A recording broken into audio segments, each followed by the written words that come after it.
大家好，今天是国家安全教育日，我继续跟大家聊一下我理解的个人隐私被贩卖这个问题，也会从资本的角度讲一下为什么近2-3年 APP 的隐私收集也会出现很严重的内卷。我相信大家在3-4年前就有这个体验，你跟你的朋友或者家人语音聊天的时候，聊到一个特别冷门的东西，这个东西你从来没有在输入法里输入过，但是过一会儿你打开手机新闻或者电上信息流，你会被推送刚才谈话的信息。直到今天，对大部分普通用户来说，依然很难知道这是怎么实现的。大家首先是猜测，那是不是 APP 会录取我所有语音通话的内容去商用啊？其实这个可能性不太高，因为直接调用用户私人通话对这些公司来说违法成本太高了。但是去年我看了中国科学报的一个报道，还蛮有意思的。浙大有一个课题组发现，理论上其实使用手机内置的加速度传感器与深度学习算法也可以对手机进行窃听。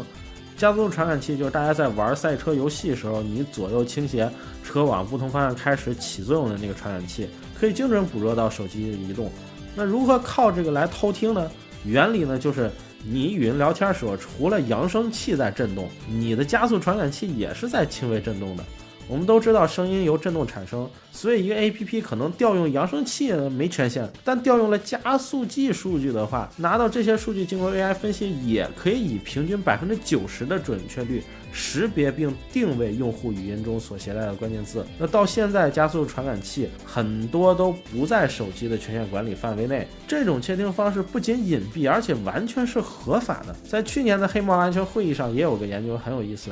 就是以色列科学家能够使用一种窃听技术，在一个房间内没有任何窃听设备情况下，只需要一个悬挂灯泡就可以实现100米以外的实时监听。那原理呢，就是室内有声波，灯泡会震动，这时候用望远镜设备从远处观察这个灯泡，望远镜上的光传感器接收灯泡轻微震动时产生的光信号，通过 AI 就可以复原出声音信号。别说语音了，实验时研究院放了个披头士的歌， AI 都给识别出来了。依旧回到咱们之前说的加速度传感器，你走路时使用计步器功能也是用的这个传感器。实际未来这些数据也可以用于步态检测，这里面包含的个人隐私非常多。我不知道我的观众里有没有做步态识别或者检测方向研究的，我几年前看这方面论文还蛮多的。步态识别也是一个蛮前沿的生物认证技术，初期是研究我们能否通过对一个人走路的姿势来精准的识别一个人，后来则慢慢与医学方向结合，在科研阶段很多年前就已经可以做到通过分析你的步态数据来检测你身上的很多疾病了。所以我前面举的这2个案例，就是为了让大家意识到，其实未来我们个人的隐私数据以及承载我们隐私的介质会越来越多元，而不仅仅是我们今天所知道的你的相册通讯录、短信这些。那当然过去3-4年到现在还有一个趋势是，不同的互联网公司或者是软件团队对个人隐私收集偏好开始变得越来越强了。这里面分2类，一类是直接从用户那里要权限，一类是用爬虫去爬取。从用户那里去要权限，大家都会有明显感受，可能一个天气 APP 想看我的通讯录，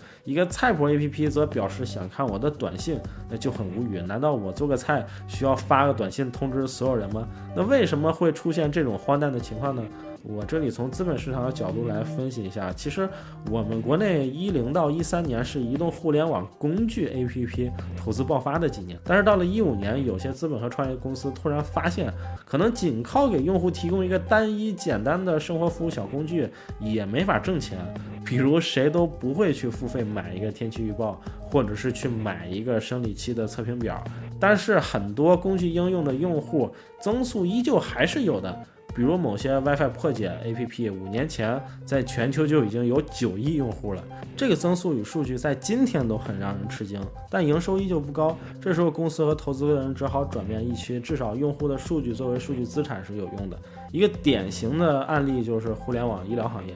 可以说基本是全军覆没。这个赛道的团队基本都经历了一个被鼓励去做 C 端单点的服务突破，然后找不到盈利模式，转为保险公司服务，或者是当产业链上的公司的数据包这样一个路径。大概14-15年的时候，资本开始尝试再次控制预期，还是有海外上市机会的。那到了最近3-4年，依旧存活下来的创业公司和投资机构也都有了一个共识，就是现在的上市与退出环境跟7-8年前是完全不一样的，多数对你的营收肯定是有要求的。如果你不是绝对的头部，那你的商业模式是什么样反而也不是那么重要了。外加国内创投基金续存期又很短，很多估值高但依旧未上市的公司就进入了压力很大的一个时期，但也不可能说不做就不做了，这就导致这些公司在业务上也开始不聚焦，他们可能也慢慢接受了自己并没有一个正向创新的能力，因为确实这么多年提供服务的主要产品也没赚到钱，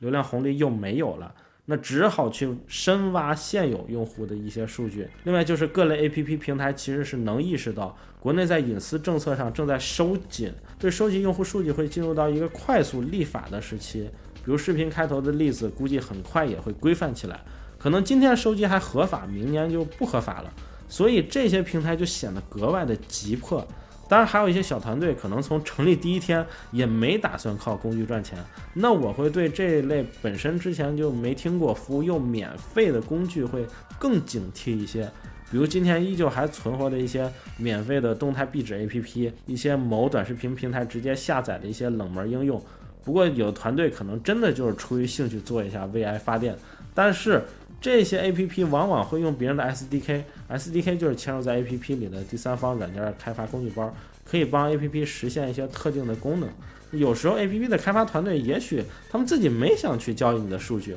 但你的隐私可能依旧会被 SDK 团队卖了。还有一些 APP 本身就非法，那比如做刷单返利啊、虚假博彩、虚假贷款这些，往往都会披一个网赚的外衣，因为本身就有很多违法业务，就更不会在意卖用户的行为了。上面这些更多的是作为一个 C 端用户我们能感受到的移动互联网，还有一类就是企业已存储用户数据被泄露。近2年做爬虫的团队越来越多了，大概就是批量的去别人那里爬很多的信息，有的是用这些信息去创造一个商业模式盈利，有的就是粗暴的直接卖钱。一些公共机构的网络服务商可能就是一个重灾区。我举个例子，比如前几年有一个等公交的 APP， 一直靠爬虫爬取另一家公司的公交车数据，然后靠提供等车服务盈利，结果这些公司就被告了并被重罚。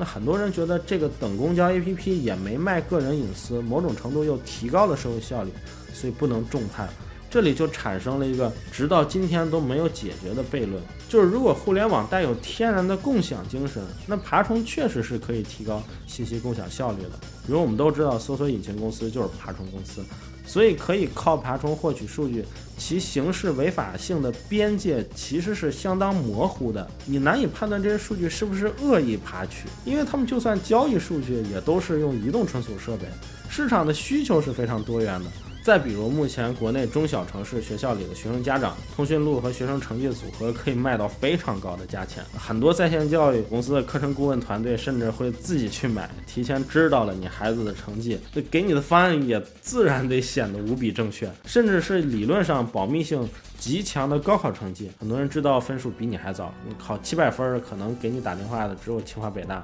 考200多分的家长就会收到大量民办学校电话。再比如在医疗领域近几年逐渐搭建的临床数据共享平台，医疗数据会各种流动，也面临特别大的挑战。其实这些知识我们也可以告诉家里的老人，这样当别人精准描述他们的信息时，至少他们能建立一个意识，很大可能是自己隐私泄露了，这时面对诈骗者也会更加理智。除此之外，下面也提醒大家在使用手机时经常容易犯的几个易泄露隐私的错误。一、没有保护好你的 WiFi， 随意给手机 root。普通用户没必要给手机开启 root 权限，在你没有能力保护自己隐私的情况下开启，你会泄露很多信息，比如最简单的你的 WiFi 密码。在安卓手机系统里有个文件夹，储存着迄今为止你登录的所有的 WiFi 密码，一般情况下不能访问里面的信息，但 root 后是可以的。很多人都用过某破解 WiFi 密码的 APP， 但代价也是你要共享你这个文件夹里的信息，别人知道你家庭的 WiFi 密码不仅仅是蹭网这么简单，理论上黑客可以看到你在这个路由的一切个人隐私。二、除了快递信息，对个人票据证件信息泄露不是很重视，很多人对朋友圈依旧保持7-8年前的使用习惯，高频的分享着生活中的各种照片，但实际跟7、8年前比，可能你列表里已经有数百人是陌生人了。甚至如果保留着允许陌生人查看10张照片的功能，你跟对方不是一个好友，只是在一个大群里，别人都有可能看到你的照片。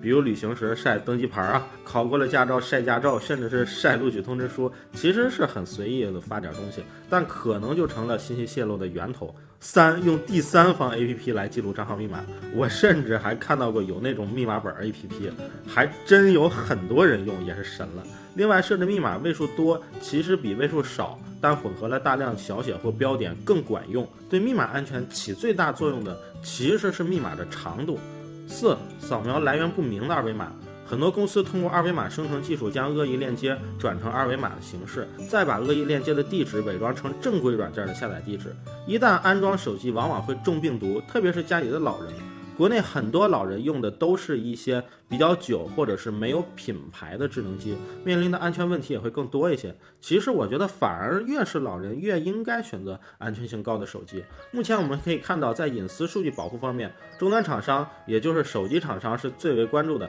他们应该是最先开始着手规范产业的。很多手机厂商也比较快的响应了隐私保护的大趋势，开始拒绝 APP 对用户数据的调用。在国产手机厂商的系统中， OPPO 的 Color OS 系统算是在隐私保护里面做的比较好的，这个系统也将大量保护个人隐私的理念做了极多的创新。去年 OPPO 宣布与全球顶级漏洞注册平台 HackerOne 的合作进一步升级，当时他们推出 Color OS 11系统时，就让这项系统具备了单次授权给应用的能力。比如某个应用想获取手机的相册，可能你也确实要使用它来上传图片，但是你可以选择单次授权，这样操作后，当结束使用这个 APP， 手机系统便会回收刚才所授的权限。而就算你长期授权给了一个 APP， 当你超过3个月未使用这个 APP， 系统也会自动关闭它的权限并予以提醒。这在安卓平台上可以说是比较先进的 APP 隐私控制功能了。那么我上面说的4个需要注意容易犯的几个易泄露隐私的错误， ColorOS 系统其实也比较好的给到了一些功能去避免啊。比如它自带的 Violent 检测，在 WiFi 环境下使用支付应用时，这个系统会自动检测当前网络是否安全，若不安全会跳出提示切换移动网络，还有网址安全性检测，不安全的 URL 地址会有风险提示等。它还有非常多可以感知的保护隐私的设计，比如在输入密码等敏感信息时，系统会自动切换为安全键盘。当用户在使用安全键盘、私密保险箱等涉及隐私信息的功能时，系统也会进行防止截屏和录屏的保护，截屏行为会被拦截并提示，而录屏此时仅能录到黑色的屏幕。ColorOS 系统其实还有避免手机丢失后隐私泄露风险的功能。通过它的查找手机功能，用户万一手机丢失后，只要提前进行一些设置，也可以选择在其他设备登录账号，并且选择锁定丢失手机，还可以远程删除手机数据，也包括你的支付宝啊、网银以及微信等相关信息，能够全部抹除干净，将损失降到最低。OPPO Find X3 推出后，口碑一直保持的不错。我看到他们的产品其实是在朋友圈关注到姜文代言的广告，我不知道有没有观众当时同样被刷屏的。我个人绝对是无条件喜欢姜文的。那上手的这款是环保素皮的宇宙摩卡，整体外观很素雅很高级，握持手感也很舒适，而且重量肯定比你想象的更轻。如果路过线下店呢，可以去专门感受一下。Find X3 也是 OPPO 在加大安全隐私领域功能投入和投放的一个标志性产品，他们家的安全能力还是比较值得认可的。旗下的安全实验室还因为补了安全漏洞获得过安卓官方的感谢。从过去享受虚拟网络的匿名时代的无所顾忌，再到人人被记录隐私的惶恐，